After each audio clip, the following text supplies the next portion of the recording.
In February 2014, 5 experienced Finnish divers embarked on an expedition into Norway's Plura Cave, the deepest cave in northern Europe. But as they ventured into the icy depths in 2 separate groups, 2 of them faced an unexpected battle with the depths that left the others traumatized for life. The most shocking thing about this event was, even though they came more prepared than any of the divers we have discussed on the channel, still only 3 survived. This is the story of the Plura Cave tragedy. Our story begins on 6 February 2014, as 5 Finnish friends and expert divers, 46-year-old Kai Kankinen, 42-year-old Patrick, 40-year-old Jari H., 33-year-old Veso, and 34-year-old Jari U, arrived in Norway to conquer Plura. They were seasoned explorers, each with years of technical diving experience and with CCR full cave dive certification. Their goal was ambitious, a full traverse of the Plura Cave system. The Plura Cave, located in the Plurdalen Valley of central Norway, is the deepest cave in northern Europe. It is one of Europe's most awe-inspiring yet dangerous underwater cave systems. Its entrance is a 35-meter wide natural pool, known simply as Plura, from which an underground river flows. Beneath the surface, the cave reveals a sprawling labyrinth of submerged tunnels, with some of its passages descending to staggering depths. This unique system connects Plura to another exit, Steinaglflaget, a cave situated about 295 feet above a collapsed hillside. Exploring Plura Cave is not for the faint-hearted. The traverse from Plura to Steinaglflaget spans approximately 1,640 feet underwater and requires navigating through tight, twisting tunnels. At its deepest point, the cave plunges to 443 feet, making it one of the world's deepest underwater sumps. The conditions are extreme, with near-freezing water temperatures and total darkness, demanding specialized training and equipment. The narrow passages and jagged limestone walls can damage diving suits, leading to fatal exposure to cold. Equipment failure, hypercapnia, or carbon dioxide poisoning, and decompression sickness are ever-present dangers, especially at the cave's depths, where pressure is immense and every decision must be precise. Despite its dangers, Plura Cave continues to attract expert cave divers like these 5 friends. All, aside from Jari U, have dove in the Plura Cave before, so this was going to be just another day in a familiar cave system. Nothing could go wrong, right? Well, it was a well-thought-out plan. The team meticulously prepared their equipment, closed-circuit rebreathers which recycle expelled oxygen to allow for extended dives. They also had underwater scooters to conserve energy, and multiple bailout tanks for emergencies. Basically, they were prepared. They planned to split into 2 groups. On the morning of February 6, 2014, the team arrived at the cave's entrance, which had frozen over after temperatures dropped overnight. Using a chainsaw, they cut a big enough hole, revealing crystal clear icy water beneath, which was 2 degrees Celsius in temperature. Spirits were high as the first team slipped below the surface, cameras rolling to document their journey. The initial stages of the dive went smoothly. Patrick and Jari H. maneuvered their scooters through the cave's wide passages, marveling at the ethereal beauty of the limestone walls. But as they descended deeper, the stakes rose. At over 100 meters, the pressure was immense, and every action required precision. But these were expert divers, so a little pressure was nothing to them. Hence, they continued their dive, still in high spirits. Moments later, they had dove over 400 feet and gotten very close to the deepest part of the cave. Patrick released his underwater scooter to allow Jari, who was experiencing Plura Cave for the first time, a chance to appreciate the beautiful surroundings. He was amazed and tried to communicate his excitement with Patrick, but his attempts were muffled by his mouthpiece, leaving his words unheard. But Patrick knew he was happy. By now, they were significantly closer to the exit at Steinuggleflaget Cave than to their starting point at the pond entrance. Patrick seemingly switched to his bailout rebreather as he navigated the challenging right turn leading into a steep, narrow ascent towards their destination. However, as he completed the climb, he realized Yari's light was no longer visible. Concerned, Patrick paused and turned back, eventually spotting Yari's light moving erratically, an unmistakable signal of distress. When Patrick reached Yari H, he noticed his scooter line was wedged tightly under a massive rock. Patrick pointed out the issue, and in a panicked burst of energy, Yari yanked the scooter free.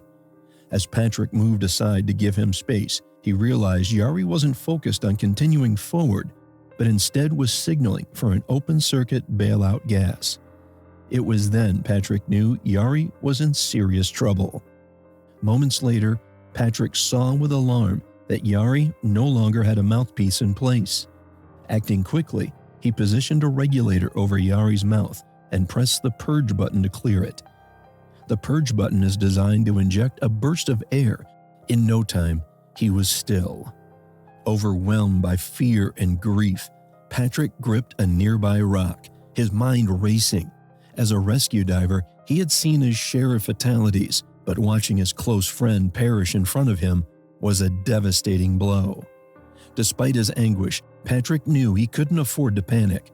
At these depths, panic is often deadlier than any other danger. He forced himself to calm down, knowing he had to think clearly to survive. But there was a new problem. Yari's body blocked the narrow passage, making it impossible for Patrick to return to the second group and warn them of the tragedy. Heading back to the entrance wasn't an option either. It would require a dangerously fast ascent, risking decompression sickness and almost certain death.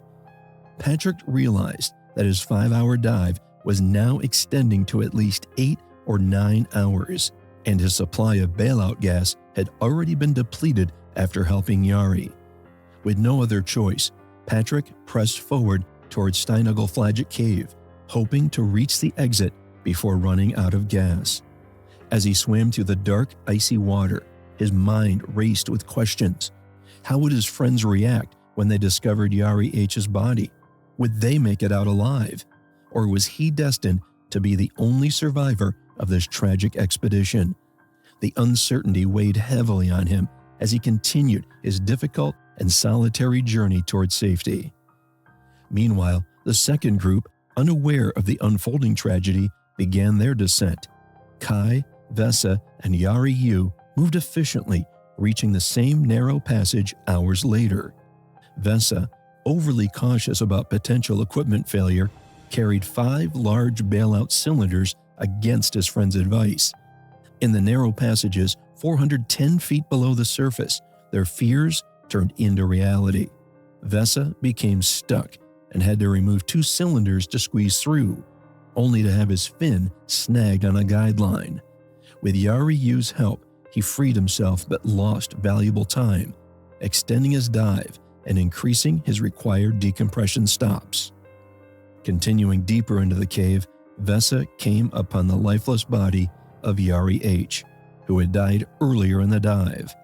Maneuvering past the body, he encountered Yari Yu, who was visibly distressed ever since he saw Yari H's body. Kai was also close by and had noticed Yari Yu in panic. While Vesa looked for a suitable path to follow, Kai tried to calm the panicking Yari Yu, who had now switched to his bailout system. Unfortunately, despite Kai's attempt to calm him, Yari Yu's condition deteriorated rapidly. Within moments, he too succumbed, leaving Kai in shock and forcing him to continue alone. Kai forged on but was haunted by the harrowing scene. He made the difficult decision to abandon the group and turn back toward the pond entrance. Vesa, on the other hand, pushed forward toward the Steinuggleflaget exit. Both men struggled with their dwindling air supplies and the extended decompression stops required at such depths. Kai, battling exhaustion and the bitter cold, skipped multiple decompression stops to conserve gas. Meanwhile, Vesa lay on the cave floor during stops, relying on his argon-insulated suit to stay warm. Patrick, who had lost his dive buddy earlier, also made his way towards the Steinuggleflaget exit, unaware of what had happened to the others. His scooter's battery was nearly depleted, forcing him to choose between warmth and light. He opted for light, battling the icy waters as he ascended slowly, wondering if anyone else had survived. Hours later, at around 9 p.m., Patrick finally emerged at the Steinuggleflaget exit, followed by Vesa, who surfaced an hour after him, suffering from aches that he feared were decompression sickness. Kai surfaced at the pond entrance at 1:30 a.m. after breaking through a thin layer of ice that had formed since the dive began. The once 5-strong team had been reduced to 3 survivors, all exhausted and all in shock. News of the tragedy spread quickly, and Norwegian authorities declared the cave too dangerous for a recovery operation. Despite the official ban, Patrick, Kai, and Vesa resolved to bring their friends' bodies home. With the help of a team of experienced divers, they planned an illegal recovery mission, knowing they were risking their lives.